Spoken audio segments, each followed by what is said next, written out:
We've had an extended hands-on and also put the M8 up against its main rivals.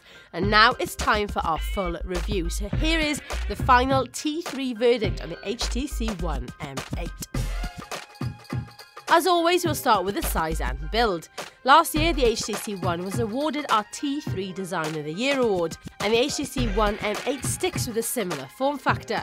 The metal build on the back of the handset now stretches over the sides of the phone, which were previously plastic. Not only does this make it feel even more premium, it's also a lot stronger than before. The buttons are also now far more robust, and the headphone port previously on the top of the HTC One has been moved to the underside of the M8, which makes far more sense when slipping the phone into your pocket. The profile is very slightly thinner and more rounded off than on the previous model, meaning that the phone is just that little bit more comfy in the hand. It's also slightly longer, and the soft keys have moved onto the screen, giving you plenty more display to work with. Tipping the scales at 160 grams, the HTC One M8 is heavier than both the Samsung Galaxy S5 and iPhone 5S, but marginally lighter than the 163-gram Sony Xperia Z2. The One M8 features a spruced-up version of HTC's Blink feed, along with the latest HTC Sense 6 UI. It's been moved across to the left of your home screen, and it's easy to set up with whatever content you might wish, and you can tap and hold the story to save it for later reading.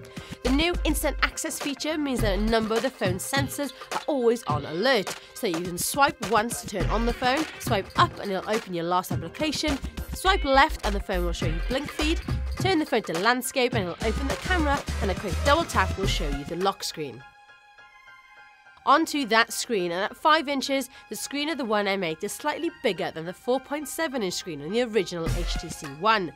The screen is full HD resolution of 1920 by 1080 with a pixel density of 441 ppi. It looks every bit as good as the clear, vibrant screen of its predecessor. The viewing angles are fantastic too, and the extra 0.3 inches of screen real estate makes a big difference. HTC is still refusing to be drawn into the megapixel showdown, and instead sticking to the same 4 ultra-pixel camera that it had on the HTC One. New to the party though is the depth sensor on the back of the camera, which enables you to refocus your snaps after you've taken them, similar to the Lytro light-filled camera. You simply tap the screen to refocus the image and blur the rest of the picture. We were very impressed with the results and how easy it was to get them. HTC Zoe mode is back again, automatically stitching together movie clips from videos and photos that you've taken, and HTC will also be introducing a Zoe app for other Android phones, so you'll be able to make collaborative clips with your pals. The new handset has a 2600 mAh battery on board, a slight boost compared to the original one's 2300 mAh. There was potential for the M8 to be the HTC's difficult second phone, but HTC has done a fantastic job identifying the small improvements that could be made on the HTC One and implementing those.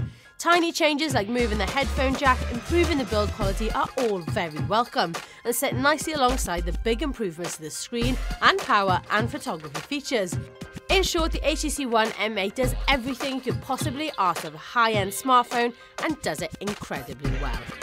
For all the latest on HTC, please subscribe to the channel and head over to t3.com for your latest tech news, reviews and feedback.